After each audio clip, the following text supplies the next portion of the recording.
recent trip to Sarawak brings us to a place of cultural diversity, historical richness, and of dense natural forests to study the aspects of food consummation within the longhouse community.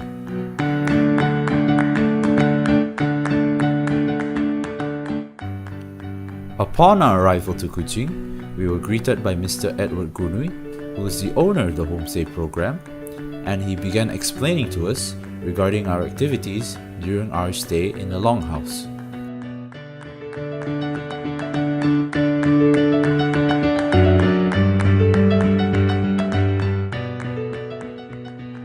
Before we started off on our way to the Anarai's longhouse, we first visited the local Kuching wet market, also known as the Medan Niaga Sato. Within this market, different sorts of ingredients with contrasting colors, exotic smells, and interesting textures can be found, and it brings to mind the richness of Sarawak's local produce.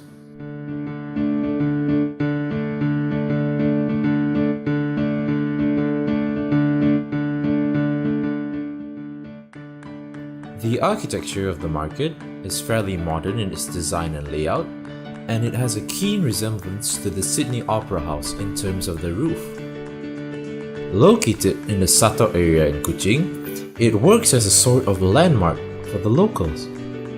Here, local traders sell their goods and a variety of races all come together, and this creates a bustle of activity within the market.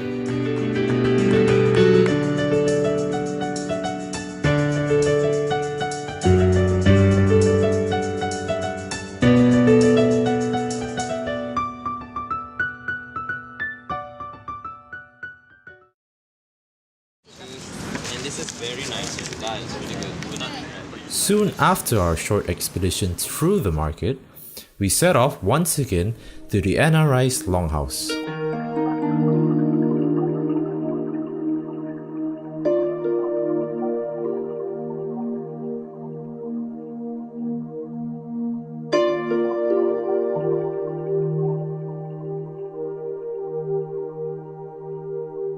The NRI's homestay is located approximately 60 kilometers away from Kuching and is known as an old Bidayuh tribe longhouse settlement.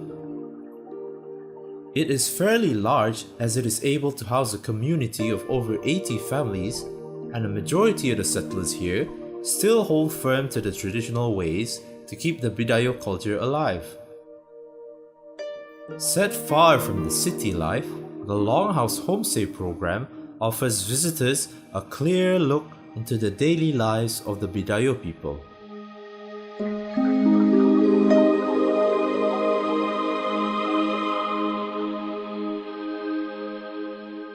Upon our arrival to the longhouse, we were given a tour of the surrounding village by our guide, Mr. Richard.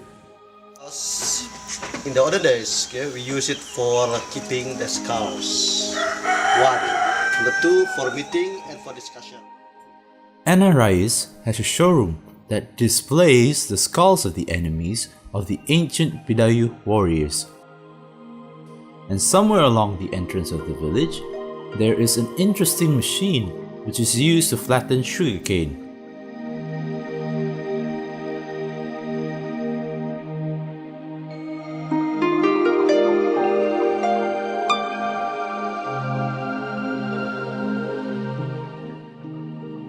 The Bidayuh people are also seen preparing their food by cooking their meals outside, and this is a traditional practice among the community.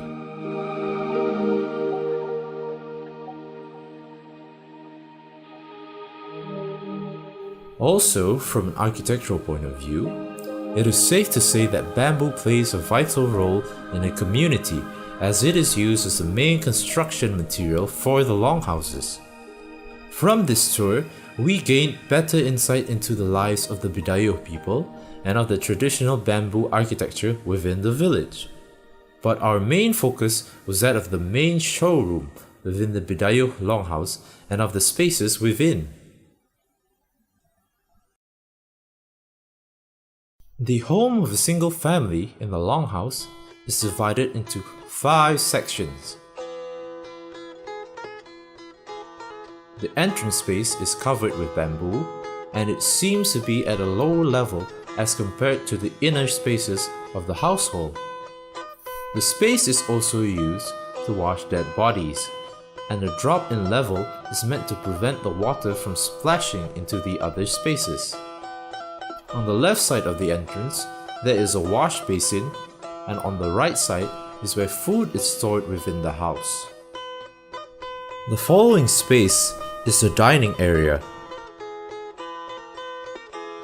which then leads to the parents' room, then the children's room, and finally the common room. On the ethics when it comes to food consummation, the occupants and visitors of the household eat cross-legged on the floor, and there is no particular order in which they have to sit. However, before they begin eating, the Bidayuh people will usually set aside 1 grain of rice for the spirits so as to provide them with protection and good fortune within the family. Another interesting thing to note is that the roof of the house not only acts as a sort of protection against the elements, but it works to force the visitors to bow their heads down as they enter. This is seen as an act of respect. When it comes to visitors coming here, when they want to eat, do the owners of the house wait for the visitors to come and eat, or do they just start first? Okay. Normally, in our culture, we let the visitors eat first. Okay. Just to show respect to them. As for the method of eating, people in the olden days used a simple coconut shell in the same fashion as a bowl, and they eat their meals from the shell. Also used for holding food is a smaller species of bamboo known as a tarik. By cutting the bamboo in half, it allows for food to be placed in the hollowed opening. Though the methods of consummation may seem crude, the simplicity of it has managed to shape the entire Bidayuh culture as we see today.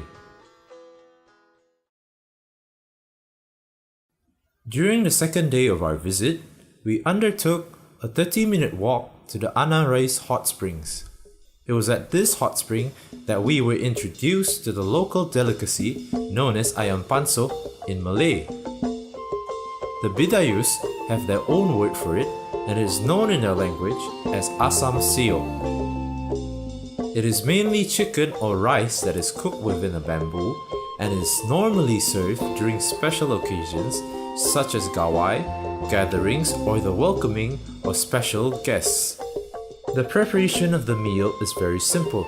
Nevertheless, the cooking part requires extra care and careful attention to avoid from overburning the bamboo. The use of bamboo is a natural way of cooking that seals in the flavors and produces tender chicken with a scent of lemongrass and bamboo. Needless to say, it was a favorite amongst the students, and the panso was finished rather quickly.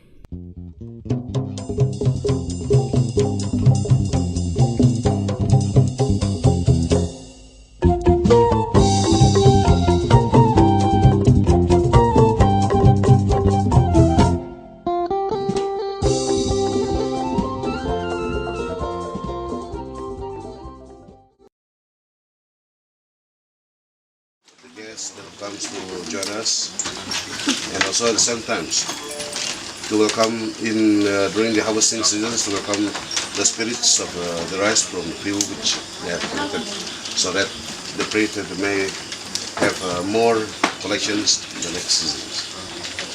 And the second dance is going to be an eagle dance, because eagle is our trademark. Furthermore, it's more or less like sentimental steps that they do.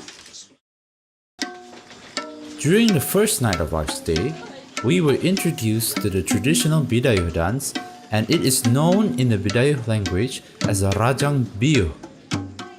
This ritual dance is usually performed after the harvest festival or after a meal as a form of entertainment for the guests. The dance usually takes place on the outer space of the longhouse to allow more freedom for the dancers. The movement of the dancers with outstretched hands imitate the movements of the eagles as they flap their wings in flight. The number of dancers depends on the number of guests. The musical instruments used in the dance are gongs, drums, and the wooden instrument gulintang.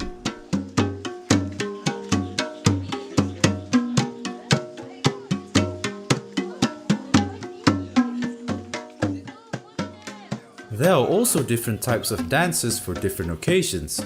The dances are tolak bala, totong, and the langi julang. Before the harvesting season, the community performs this dance to ask for a blessing for good harvest and to protect the community from evil spirits.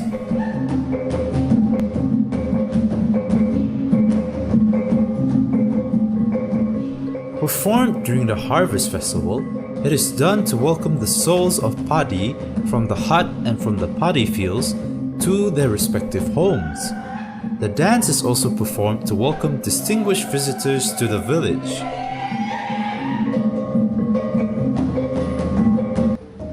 Langi Julang is a ritual dance performed at the closing of the harvest festival. The main purpose of this dance is to give thanks to God for bestowing good health and rich harvest upon the community. At the same time, it is performed to appease the unfriendly spirits so that they do not harm or disturb the village and the villagers.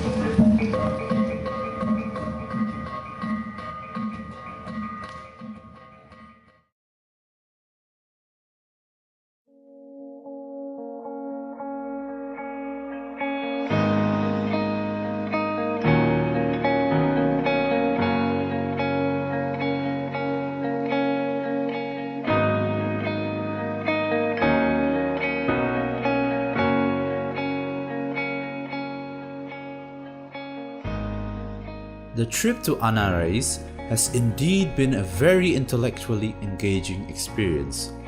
From the diversity of the food, to the smell of the forest, and to the sounds of the animals within the village, Anarais has given us something truly valuable for us to bring back. With the warmness and the smiles of the locals, one truly feels welcome and appreciated, and this adds to the already wonderful experience. All in all, this trip has been such a worthwhile venture, and we do hope that Anarais continues to prosper and strive to keep the historical identity and culture of the Bidayuh tribe alive and well.